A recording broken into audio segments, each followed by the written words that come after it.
Bismillahirrahmanirrahim. Assalamualaikum warahmatullahi wabarakatuh. Alhamdulillahi ala ihsanih wa syukru ala taufiqihi wa amtinanih.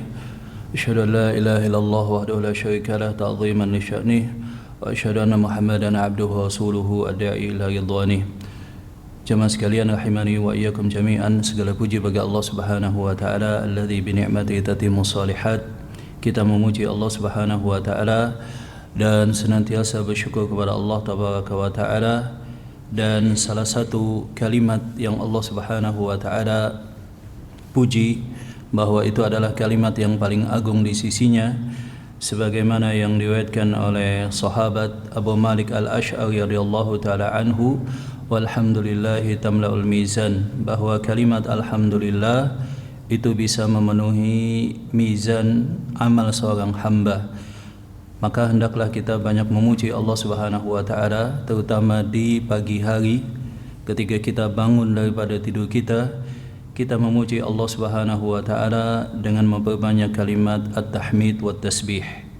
Dan salah satu petunjuk Rasulullah sallallahu alaihi wasallam adalah bahwa kita memasukkan dalam zikir pagi dan petang kita kalimat zikir pagi kita, maksudnya kalimat subhanallah wa bihamdihi sebanyak 100 kali.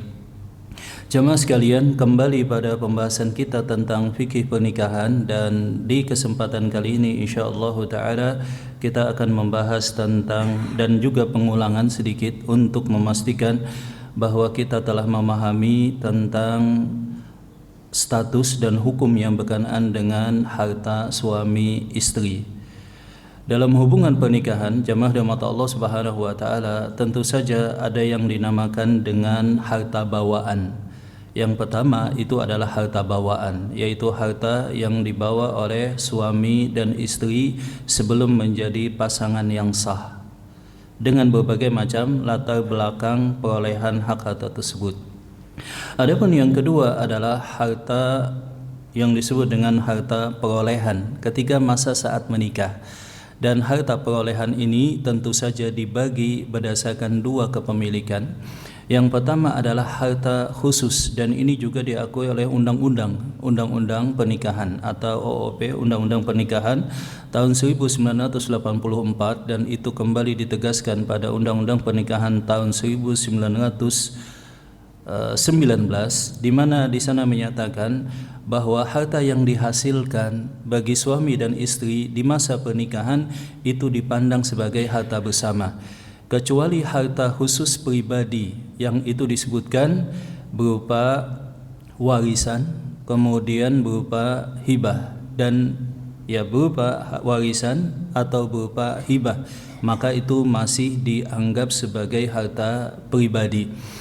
Kemudian yang berikutnya, jemaah rahmat Allah Subhanahu wa taala, kalau kita lihat di sini bahwa kompilasi hukum Indonesia itu ada ambiguitas. Ambiguitas yang saya maksud adalah pada satu sisi kompilasi hukum Indonesia yang lazimnya digunakan sebagai referensi dalam pengadilan agama itu mengakui bahwa pernikahan bukanlah hal yang menjadikan harta dua belah pihak menjadi bercampur kepemilikannya. Satu sisi disebutkan demikian, tetapi pada sisi yang lain juga disebutkan bahwa KHI dalam hal ini menetapkan bahwa harta yang diperoleh ketika masa pernikahan satu pasangan suami dan istri itu adalah harta bersama.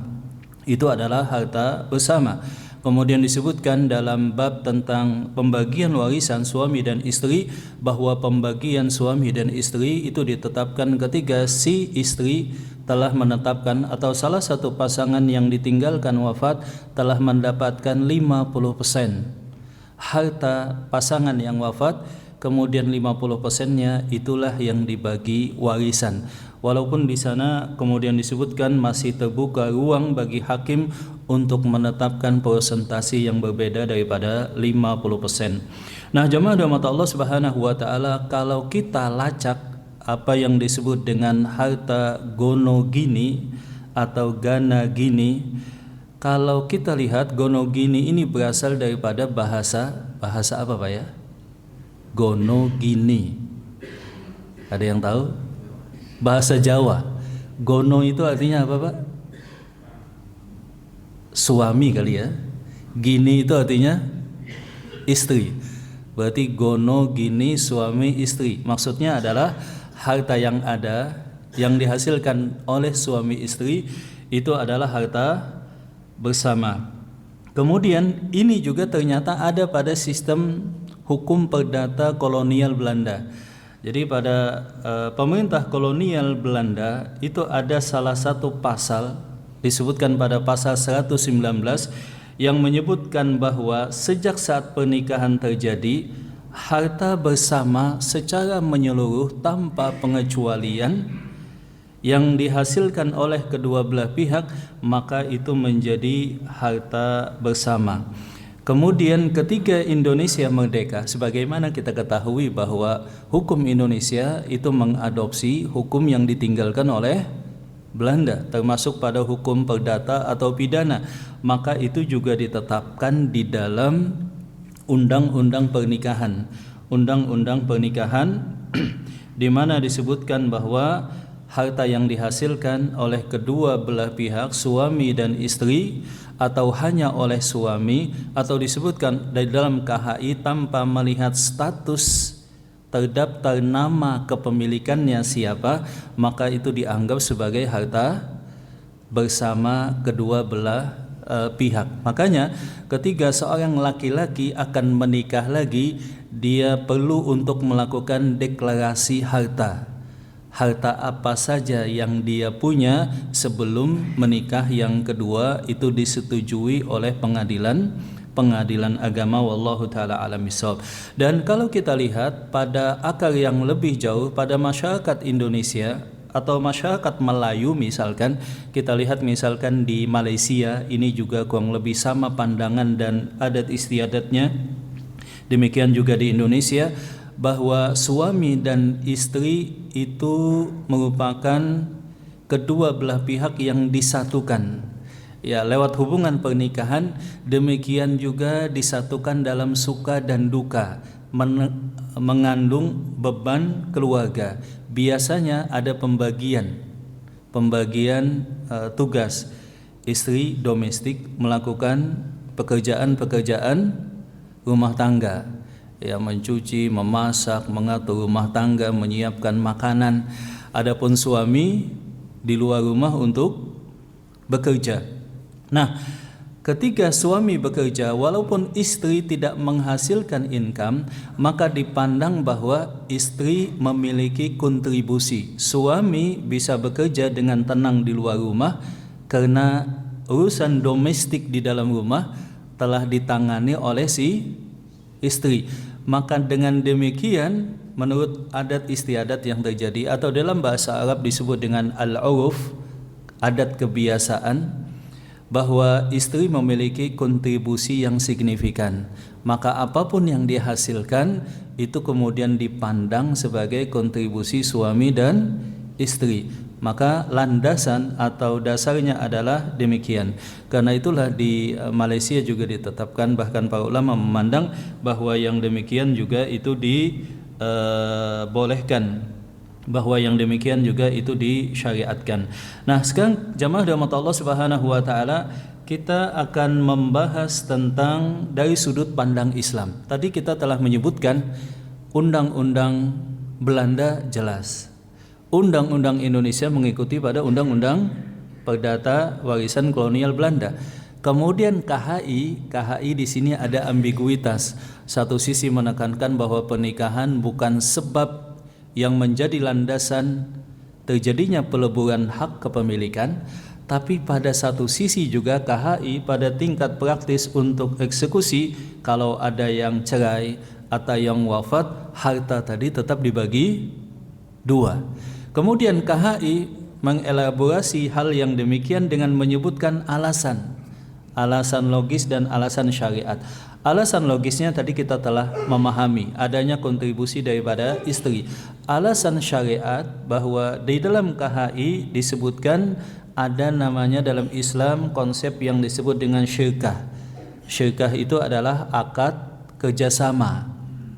Di dalam Islam sebagaimana kita ketahui ada namanya akad syirkah. Syirkah tadi apa Pak? Akad kerjasama kedua belah pihak. Dan di dalam Islam syirkah itu macam-macam. Ada yang disebut dengan syirkah mal, syirkah kepemilikan pada satu aset harta. Ini contohnya misalkan kedua belah pihak membeli satu aset modal dengan harta bersama, kemudian menghasilkan profit dengan harta tersebut, itu disebut dengan syirkah mal. Ada juga yang disebutkan dengan syirkah abdan. Syirkah abdan adalah kontribusi fisik atau skill kedua belah pihak. Maka itu disebut dengan syirkah abdan atau badan. Ada juga disebut dengan syirkah yang lain-lainnya. Nah, dalam KHI disebutkan pernikahan suami istri sehingga terjadi kerjasama yang apik untuk mengamankan keamanan finansial dalam rumah tangga, itu bisa diibaratkan terjadinya syirkah abdan. Terjadinya syirkah abdan atau kerjasama kedua belah pihak, sehingga harta yang dihasilkan itu adalah kontribusi bersama. Oleh karena itu kata KHI juga menegaskan harta tadi juga dibagi dua. Jadi itu alasan yang menjadikan KHI demikian.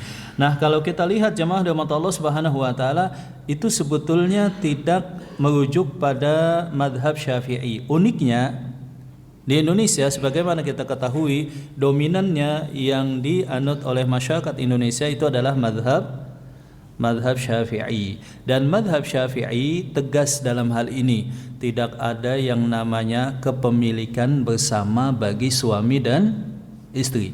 Jadi kalau kita lihat pasal-pasal dalam KHI itu rata-rata merujuk pada pendapat mazhab Syafi'i umumnya, dominannya.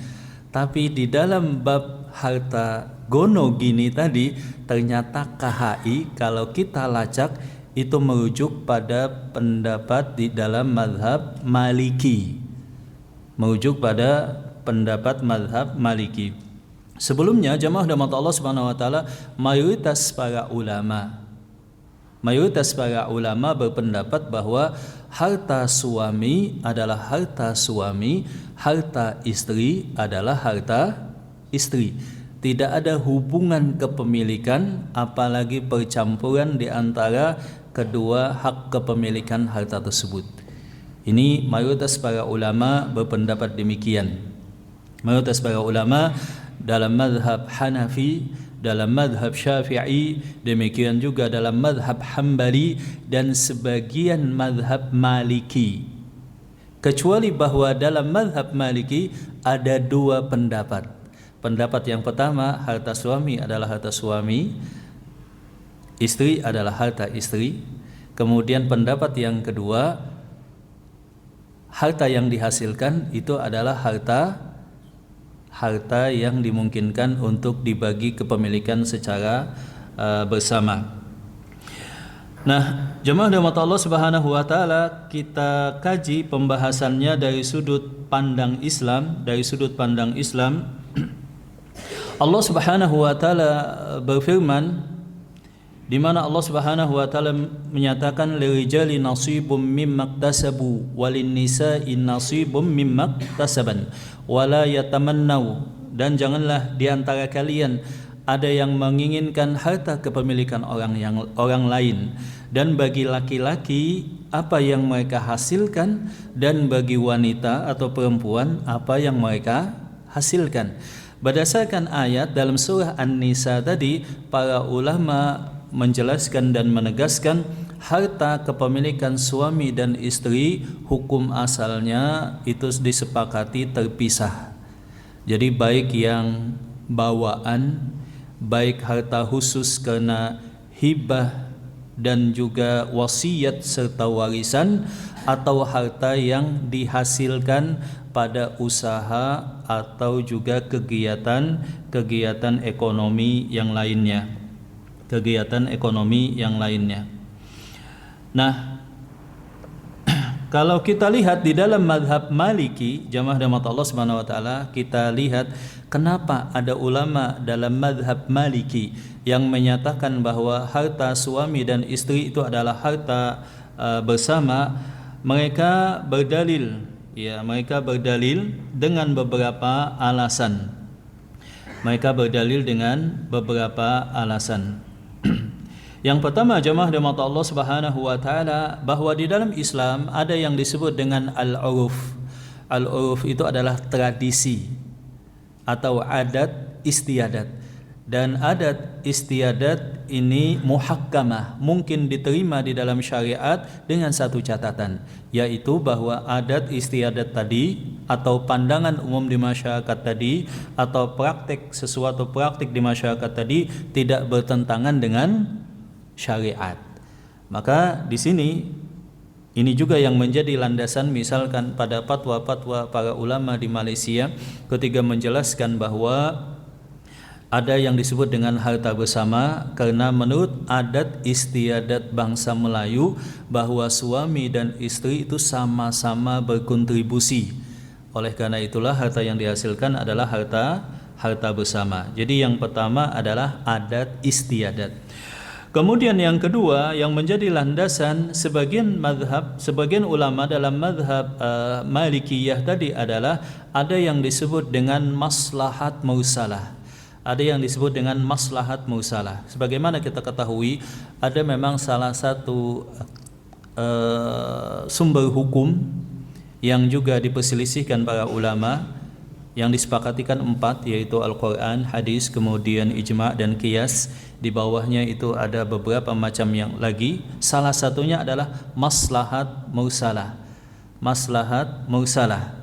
Maslahat mursalah itu adalah satu kebaikan yang tidak dilarang di dalam Islam, tidak juga direkomendasikan. Maslahat al-mursalah. Kalau bertentangan dengan syariat jelas diharamkan. Kalau maslahatnya ditetapkan dan datang dengan dalil jelas juga ditetapkan. Ini adalah jenis maslahat yang itu baik tetapi tidak ada dalilnya. Maka di dalam mazhab Maliki disebutkan bahwa ini adalah maslahat mursalah. Maslahat mursalah dan demi untuk melindungi hak istri. Ya, kita bisa bayangkan misalkan sebagian ahli menyatakan, ahli hukum, bahwa istri yang berkontribusi ya capek dan lelah ngurus rumah tangga, kemudian dia juga ngurus anak-anak suaminya, harta suaminya siang dan malam tanpa mengenal capek. Ketika terjadi perceraian dan diceraikan, apakah dia begitu saja keluar daripada rumah suaminya dengan sehelai pakaian yang ada di badan, ataukah dia juga mempunyai hak pada harta si suaminya? Maka atas dan landasan melindungi pihak yang lebih lemah dan adanya kontribusi, maka kemudian itu dipandang sebagai maslahat mursalah. Kemudian ada istilah yang khusus yang hanya dikenal dalam mazhab Maliki, yaitu istilah yang disebut dengan al-qat was-sa'ayah. Al-qat was-sa'ayah itu adalah capeknya istri mengurus rumah tangga si suami. Capeknya istri mengurus rumah tangga si suami. Sebabkan kewajiban si istri itu adalah ya, melayani si suami, mentaati suami pada hal yang ma'ruf. Kemudian tidak wajib untuk memasak misalkan, apalagi macam-macam begitu ya, mencuci dan yang semacamnya, hukum asalnya tidak wajib. Maka adanya al-qat wasa'ayah atau capeknya si istri dalam mengurus biduk rumah tangga bersama si suami, itu adalah hal yang menjadikan si istri mendapatkan hak. Kemudian ini bisa dilacak di dalam mazhab Maliki, disebutkan apa yang pernah diputuskan oleh Khalifah Umar bin Khattab, bahwa di zaman Umar bin Khattab, sebagaimana disebutkan oleh Ibnu Abi Zabanain di dalam kitabnya Muntakhab al-Ahkam, dan ini juga disebutkan oleh Ibnu Habib di dalam kitab Al-Wadihah, bahwa pernah terjadi satu kasus di zaman Umar bin Khattab, seseorang yang bernama Amir dan istrinya bernama Habibah. Ya, keduanya ini menjadi pasangan suami dan istri. menikah, menjadi pasangan suami istri, punya anak. Kemudian si Amir ini bekerja keras untuk memperoleh harta yang halal, dan istrinya juga terlibat, kadang-kadang bantu. Ketika sang suami yang bernama Amir wafat, istrinya yang bernama Habibah tadi, anak-anak daripada Amir dan Habibah membagi harta, membuka gudang harta. Ternyata hartanya sangat banyak. Kemudian anak-anaknya membagi sebagaimana porsi yang ada di dalam surah An-Nisa. Bagi sang istri 1/8. Adapun 7/8 semuanya untuk anak-anak. Anak laki-laki dengan anak perempuan sebagai asabah. Maka sang istri yang bernama Habibah protes. Oh, tidak demikian. Sesungguhnya aku juga terlibat di dalam pengaturan harta dan mengelola harta ini. Maka diangkatlah perkara tersebut kepada Umar bin Khattab, dan Umar bin Khattab kemudian menetapkan, ambillah wahai Habibah setengah daripada harta suamimu atau Amir yang wafat, setengahnya, kemudian setengahnya lagi dibagi sebagai warisan. Nah, bagaimana kemudian kita mengulas ini jemaah rahmat Allah Subhanahu wa taala, dan apa yang lebih tepat bagi kita dalam kehidupan rumah tangga kita masing-masing? Yang pertama adalah bahwa yang pertama tentu saja kita pahami sebagian ketetapan di berbagai macam negeri kaum muslimin itu berbeda-beda. Sebagian negeri kaum muslimin itu berbeda-beda. Yang pertama misalkan di Mesir, pada fatwa di Lajnah Fatwa di Mesir ditetapkan harta suami adalah harta suami, harta istri adalah harta si istri. Sebab tadi Mesir rata-rata umumnya itu madhabnya adalah madhab Syafi'i. Itu adalah madhab Syafi'i. Kemudian negeri yang lain juga berbeda-beda, tergantung madhabnya. Dan di negeri Maroko itu madhabnya adalah Maliki, rata-rata di Afrika Utara. Maka mereka mengadopsi hal yang demikian, bahwa istri berhak mendapatkan, kalaupun bukan harta bersama, tetapi adalah kompensasi khusus ketika telah mengarungi rumah tangga bersama dengan berbagai macam letih, capek yang dialami oleh si istri tersebut. Naam. Jemaah rahmat Allah Subhanahu wa taala. Nah, kalau kita lihat di dalam Al-Qur'an tadi telah jelas disebutkan, di mana Allah Subhanahu wa taala berfirman, wa allaisa lil insani illa ma sa'a. Itu contohnya, walaupun itu konteksnya dalam hal amal, dosa dan juga pahala. Wa allaisa lil insani illa ma sa'a. Tidaklah seseorang mendapatkan kecuali apa yang dia telah usahakan. Wala taksibu kullu nafsin illa 'alaiha. Demikian juga firman Allah Subhanahu wa taala, la yukallifullahu nafsan illa wus'aha, laha ma kasabat wa 'alaiha maktasabat. Kemudian juga firman Allah Subhanahu wa taala tadi, di mana lirijali nasibum mimma iktasabu wa linnisa'i nasibum mimma iktasaban. Laki-laki memperoleh apa yang dia usahakan, dan perempuan juga memperoleh apa yang dia usahakan. Maka dengan demikian para ulama menjelaskan bahwa masing-masing memiliki kepemilikan yang berbeda, dan inilah juga yang diterapkan di zaman Rasulullah SAW dan para sahabat. Jadi pemutus dari semua perselisihan manusia, kaum muslimin maksudnya, itu adalah Al-Quran, kemudian Al-Hadis, dan apa yang dipraktekkan dan dipahami oleh Rasulullah SAW dan para sahabat terhadap teks tersebut. Nah, kalau kita lihat di zaman Rasulullah SAW, apakah ada yang namanya konsep harta bersama? Ada nggak, Pak?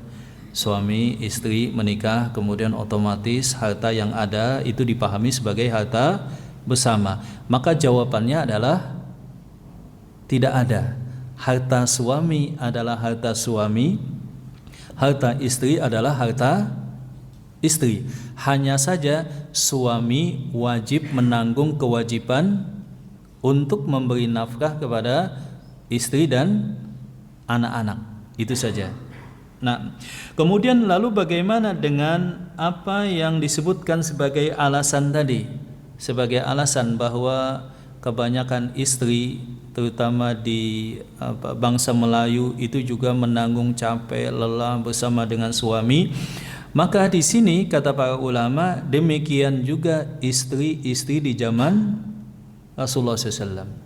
Contohnya misalkan Fatimah, istri Ali bin Abi Thalib, itu juga pernah mengeluh kepada Rasulullah SAW bahwa Fatimah merasa kecapean menggiling gandum, ya kan, mengurus rumah tangga, sampai kemudian Rasulullah SAW ajarkan zikir ketika akan tidur, ucapkanlah ya kalimat ayat kursi, kemudian ayat yang tiga kali, kemudian tasbih, tahmid dan juga takbir 33, kemudian ditiupkan ke tangan, kemudian disapukan ke seluruh badan. Demikian juga yang dilakukan oleh istri-istri sahabat yang lain, bahwa mereka mengurus rumah tangga.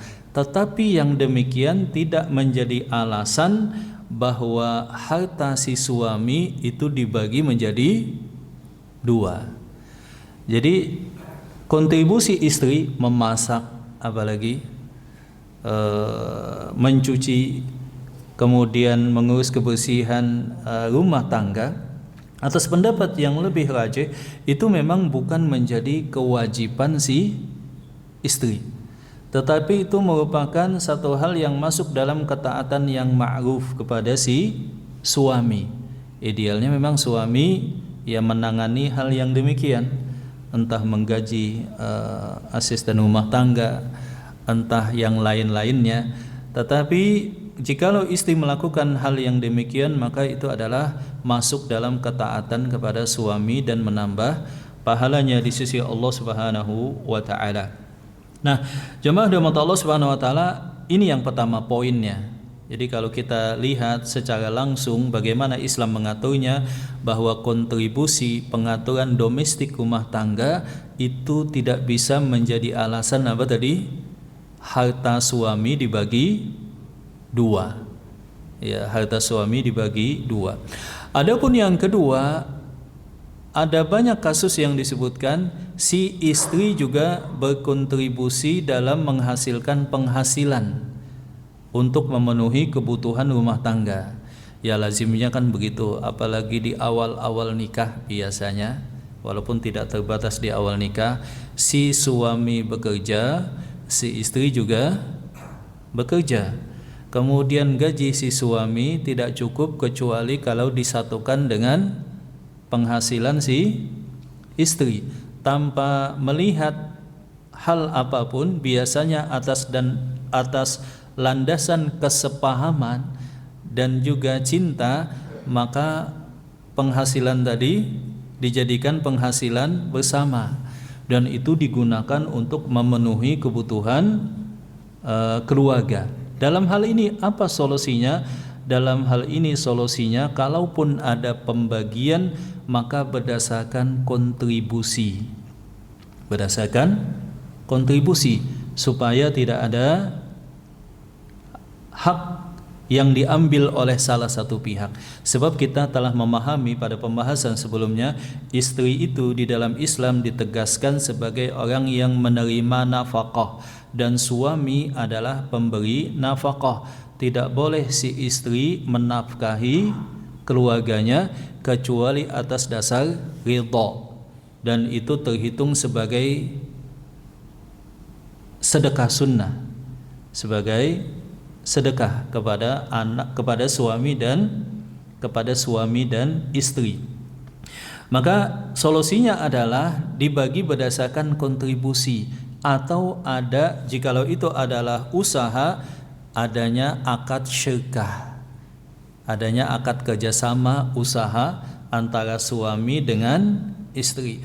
Atau kalau suami punya usaha, dia melibatkan kontribusi atau effort daripada si suami, maka harusnya ada kompensasi atau gaji. Misalkan si suami punya toko, suami juga bekerja, daripada ngupah penjaga toko lebih baik istrinya sekalian yang jaga toko. Maka perlu hati-hati bagi para suami yang istrinya bekerja atau istrinya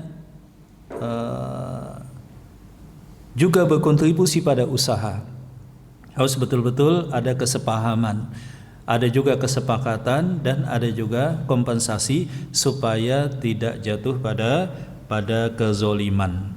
Nah, jemaah rahmat Allah Subhanahu wa taala, lalu bagaimana solusinya? Sebab kan kalau apa adanya kemudian terjadi la qadarallah, semoga saja tidak ditakdirkan oleh Allah, perceraian, atau yang kedua apa? Salah satunya meninggal. Maka di Indonesia, karena kita hidup di Indonesia, maka harta suami istri tadi otomatis diberlakukan di depan hukum dibagi dua. Dibagi dua tadi berarti 50-50. Baik itu aset, baik itu tabungan atau hal-hal yang lainnya. Nah, solusinya bagaimana? Sebab tadi kita telah mengetahui di dalam Islam sebetulnya atas pandangan yang lebih tepat dan lebih kuat yang demikian tidak ada. Solusi yang pertama tentu saja adalah perjanjian pranikah. Perjanjian pranikah. Jadi sebelum menikah, suami calon pasangan, calon yang akan menjadi pasangan itu sudah bersepakat pada harta kepemilikan.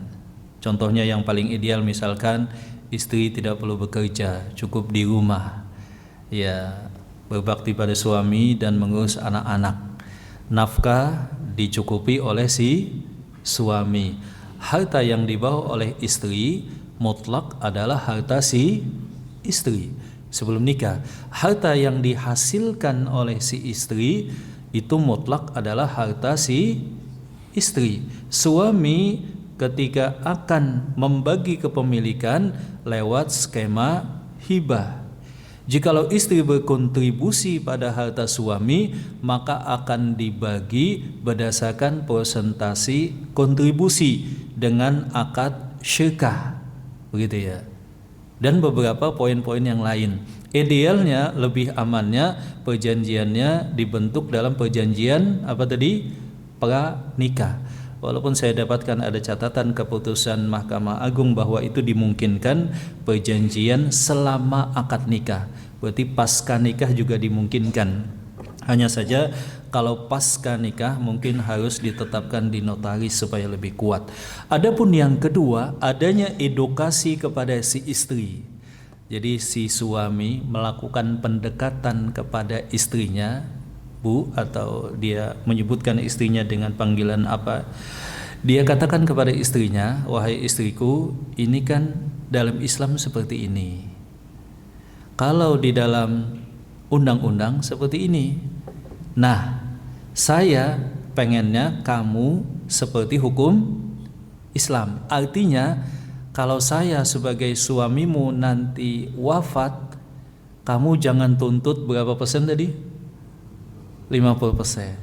Bagian hak kamu adalah apa yang telah saya hibahkan ketika saya masih hidup, atau ditambah bagian warisan 1/8 atau 1/4 jikalau tidak punya anak. Demikian juga ditetapkan kalau misalkan biduk rumah tangga terjadi hal yang tidak diinginkan, kamu jangan menuntut hak yang lebih daripada hak kamu. Di dalam Islam kan ketika diceraikan, maka sang istri itu berhak mendapatkan semacam kompensasi kalau dia masih menyusui atau masih hamil. Semua anak juga masih ditanggung oleh si suami, dan ada yang sifatnya semacam mut'ah, bukan nikah mut'ah. Mut'ah itu maksudnya pemberian harta, ya, pemberian harta daripada suami sebagai kenang-kenangan dan kompensasi rasa sayang yang mungkin masih tersisa, kasih misalkan sekian, seperti itu. Jadi ini menjadi solusi. Ini menjadi solusi. Yang pertama tadi perjanjian pranikah, atau kemudian tadi berdasarkan kontribusi, atau kalau itu tidak bisa minimal si istri dipahamkan dalam Islam sebetulnya ketentuan harta suami istri seperti ini.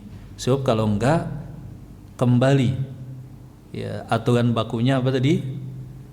50 seperti itu. Sampai di sini jamaah, mungkin ada pertanyaan silahkan tentang suami dan istri. Ini memang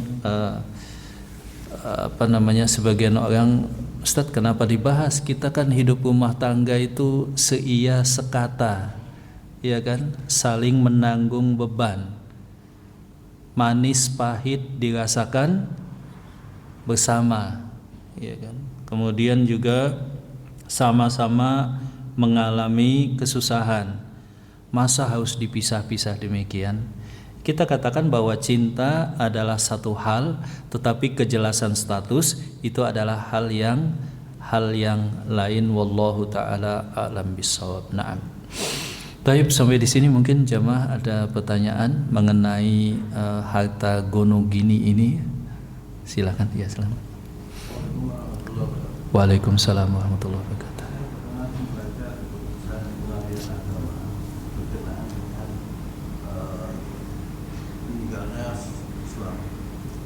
Dalam keputusan itu diantaranya adalah harta gono ini yang 50% adalah suami. Kemudian 50% dibagi sesuai dengan waris, hukum waris. Iya. Nah, hukum waris itu dibagi dengan pengikut yang sekian begitu. Karena kan seperti setelah dibagi katakan suaminya itu memiliki saudara-saudara karena istrinya selama pernikahan itu tidak punya anak ya. Sehingga hak dari saudara suami bagian. Nah, itu telah diputuskan, tapi di dalam kenyataan sering terjadi pihak-pihak yang katakan dari saudara suami tersebut tidak ridho dengan keputusan itu, merasa bagian istri terlalu besar. Nah, apa yang terjadi? Ya itu kurang harmonis pada akhirnya. Iya. Nah, terus kemudian permasalahan lagi yang timbul ini lain lagi. Berkenaan dengan harta yang ada, kadang-kadang tidak langsung dari keputusan itu langsung dibagi sesuai dengan aturan-aturan yang diputuskan oleh keluarga. Berlarut-larut sampai malam, sampai lama gitu, sudah bercampur-campur dengan cucu-cucu dan lain-lain. Itu yang menyebabkan barangkali sebaiknya begitu keputusan agama itu dilakukan pembagian yang berapa sesuai dengan keputusan ini. Iya. Ya, jadi jemaah rahmat Allah SWT, sebagaimana kita ketahui tadi bahwa pengadilan agama biasa merujuk di KHI. KHI menyebutkan dalam bukunya, buku KHI tersebut, bahwa kalau pasangan suami dan istri meninggal, maka separuhnya menjadi hak pasangan yang ditinggalkan, pasangan yang masih hidup. Separuhnya baru menjadi harta warisan. Separuhnya berarti menjadi harta warisan, dan itu secara umum walaupun ada kasus yang berbeda putusan hakim, tetapi secara umum itu yang diputuskan. Kemudian kalaupun kita menuntut tidak ada gono gini, kemudian kita berhasil memenangkan katakanlah satu case hukum di pengadilan agama, kalau lawan kasus tadi mengangkatnya ke katakanlah pengadilan negeri, kemudian ke atasnya lagi sampai ke MA, tetap yang menang memang undang-undang pernikahan. Katakanlah misalkan di KHI kan masih ada ruang bahwa hakim pengadilan agama bisa memutuskan persentase yang berbeda, tidak mesti baku 50-50, tetapi kalau lawan kasusnya berpegang pada undang-undang pernikahan tadi, tahun berapa tadi 84 kalau nggak salah. Maka yang lebih menang siapa?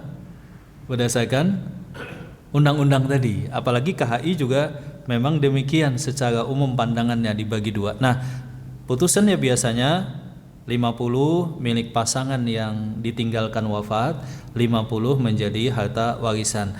Dalam kasus yang beliau tanyakan tadi, ada istri dan saudara laki-laki daripada si suami, Pak ya.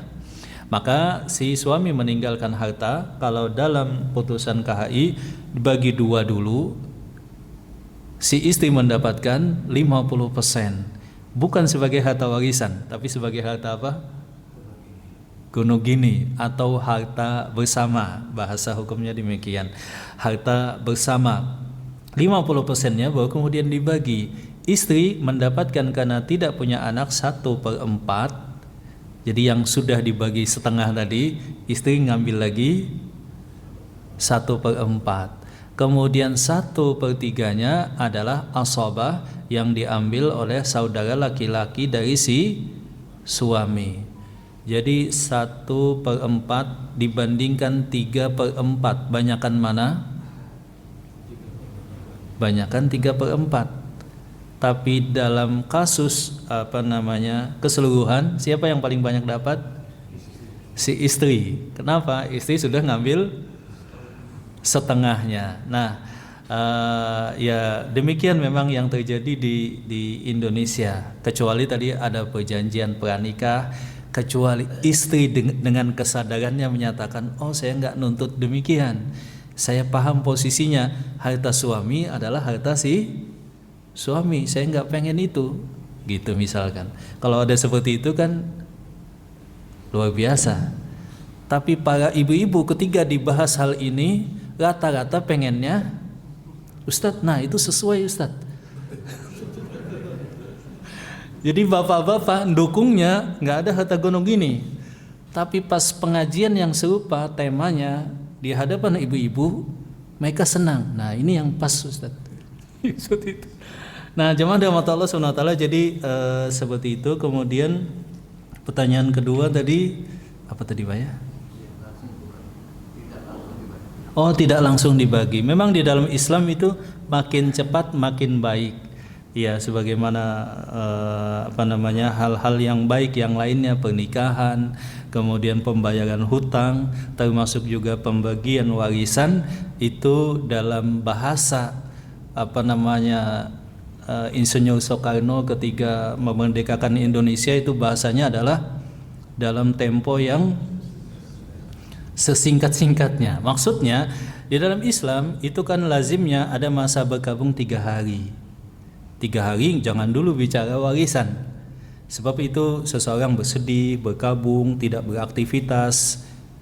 Dan nah di tempat kita malah sibuk bikin makanan untuk tahlilan. Kasihan kan begitu Pak ya.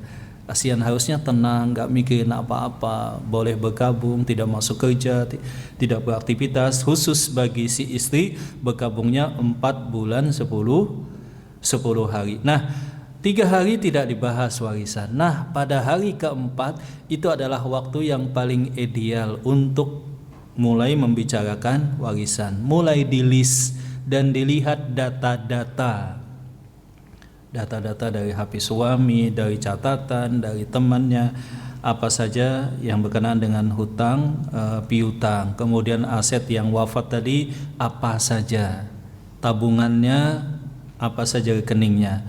Baru kemudian ditetapkan yang berhak menjadi ahli waris siapa saja, yang terhalang siapa saja, dan berapa bagian masing-masing. Itu mulai dilakukan pada hari yang keempat. Setelah konseptualnya selesai, baku dan disepakati sebab wajib taat kepada Al-Quran, maka kemudian baru pada tahap eksekusi, ya, mengurus surat kematian, keterangan kematian, penetapan ahli waris, kemudian kuasa dari ahli waris kepada satu orang, baru kemudian langsung dieksekusi.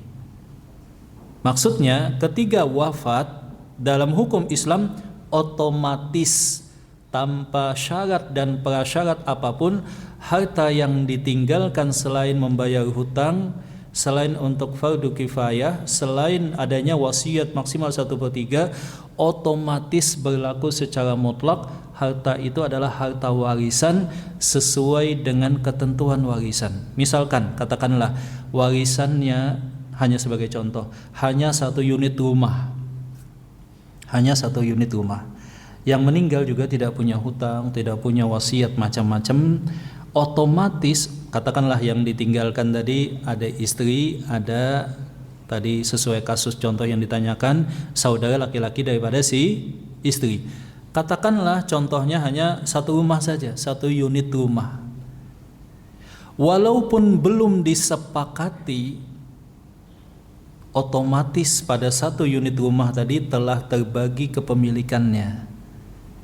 Bagaimana kepemilikannya? Istri dapat 1/4, 3/4-nya hak saudara laki-laki si suami, otomatis berlaku dan melekat tanpa syarat dan prasyarat apapun, walaupun belum dibagi, walaupun belum dijual. Jadi otomatis melekat. Kalau ada satu pihak tidak melakukan syarat Islam, berarti dia telah memakan harta warisan secara zolim. Dan itu ancamannya dalam surah An-Nisa pada ayat ke-14 kalau tidak salah, itu adalah neraka. Wa may yata'adda hududallah. Barang siapa yang dia berlaku melampaui batas dalam warisan. Nah, adapun eksekusi dalam artian ini bagusnya bagaimana ya? Apakah yang pertama dibagi, tabungan bisa dibagi, gitu Pak ya? Perhiasan emas bisa dibagi, bisa dibagi parsial. Tapi kalau rumah, tanah, itu baginya sulit. Nggak mungkin rumah 1/4 milik istri di eksekusi. Ya, jadi hancur Pak ya. Kalau tanah masih bisa. Kalau tanah pun sulit. Siapa bagian depan, siapa bagian belakang. Maka solusi yang mungkin kedua opsinya adalah salah satu pihak menebus senilai bagian hak ahli waris yang lain. Sudah deh, bagaimana kalau saya tebus, misalkan dalam kasus yang ditanyakan si saudara laki-laki dari si suami yang meninggal, saya tebus aja ya. Dia berkata ke istri suami yang meninggal demikian. Berapa disepakati. Opsi yang berikutnya adalah bagi fisik tadi ditebus, atau yang kedua adalah syirkah. Dalam 1 unit rumah, karena misalkan hanya ditinggalkan 1 unit rumah, dalam 1 unit rumah itu ditetapkan walaupun berlaku otomatis melekat tanpa syarat dan prasyarat apapun, tapi kemudian disepakati, oke, karena rumah ini tidak bisa dipecah, dijual juga lama atau masih dibutuhkan, begini saja. Dalam 1 rumah tadi ada 2 kepemilikan.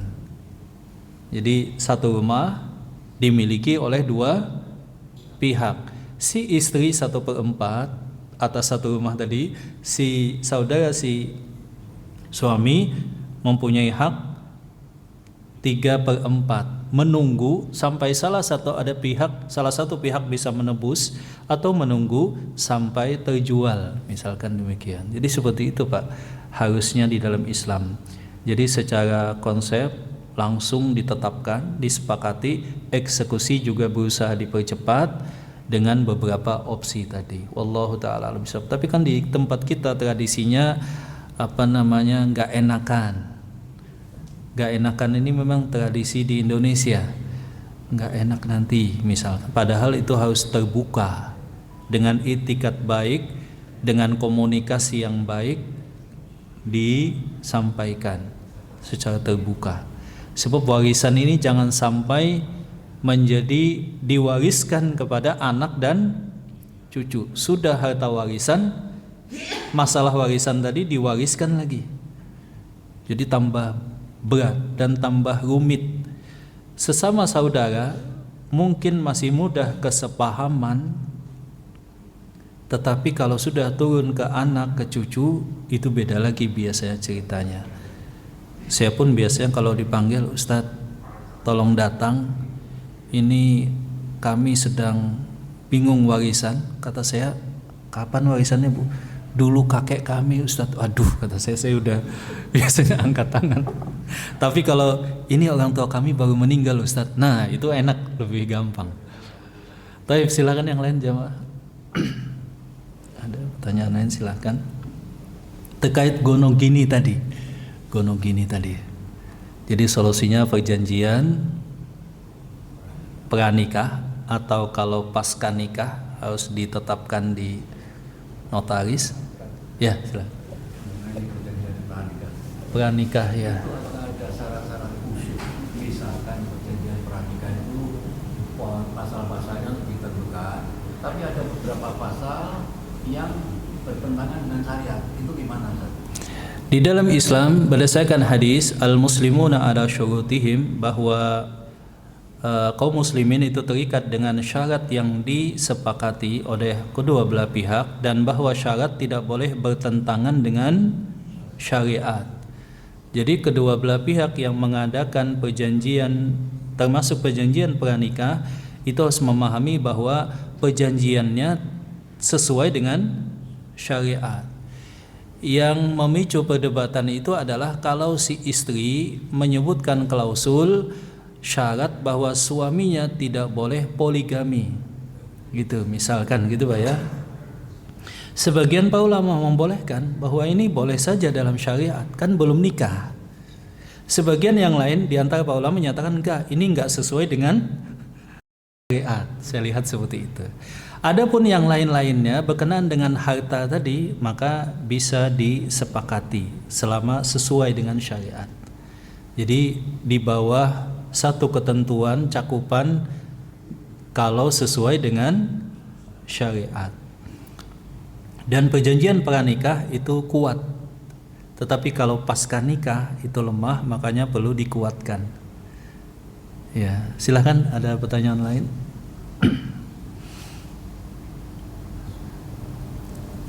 Memang di sini juga biasanya karena undang-undangnya menyatakan harta gonogini, maka pada jenis NPWP juga ada NPWP pasangan suami istri itu NPWP gabungan gitu Pak ya. Jadi suami dan istri dijadikan satu wajib pajak begitu ya. Iya. Ya, silakan jamaah, ada pertanyaan lain?